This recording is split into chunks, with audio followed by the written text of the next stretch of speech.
Its position as manager. Hardly the perfect backdrop then for the visit of Huddersfield, or so you'd think. McDermott had been advised to stay away despite being told his reported sacking on Friday wasn't authorised. So his assistant Nigel Gibbs took charge and the fans continued their protests against Massimo Cellino. However, on the basis of the result, maybe the powers that be will be tempted to have some managerial upheaval before every game. Although things didn't start too well for them, Oliver Norwood inches away from putting Huddersfield ahead before Danny Ward did give them the lead. Ward scored for the Terriers when they beat Leeds earlier in the season, but this was as good as it got this time around. On the stroke of half-time, the Championship's top scorer came up with the goods for Leeds once again. Ross McCormack showing the predatory instinct that made him the subject of plenty of Premier League interest during the transfer window. And McCormack turned provider just after the break to tee up Jimmy Kebe for his first goal since joining on loan from Crystal Palace.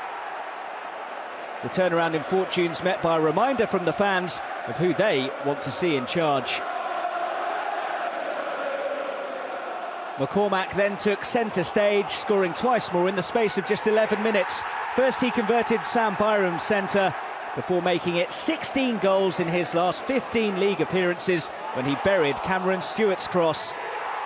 Leeds had only managed 5 goals in their last 8 matches in all competitions, but they equalled that total inside of the 90 minutes against the Terriers, and it was a special moment for 18-year-old Alex Mowatt as he scored his first senior goal for the club. A day that started in protests, ending in celebrations, but with plenty of questions still to be answered.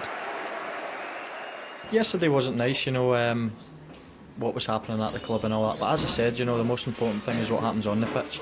We had a chat before the game, we rallied the troops, and we knew that the most important thing was the 3 points. And, you know, thankfully, you know, I think we showed a good character. Going 1-0 down, we could have folded. Everyone was against us, but we've come back and scored 5 great goals and won the game 5-1. It's a shame that Brian's not here to witness that. It's his team. You know, he worked with that team yesterday, and obviously they followed his instructions to the T, and it was a fantastic victory.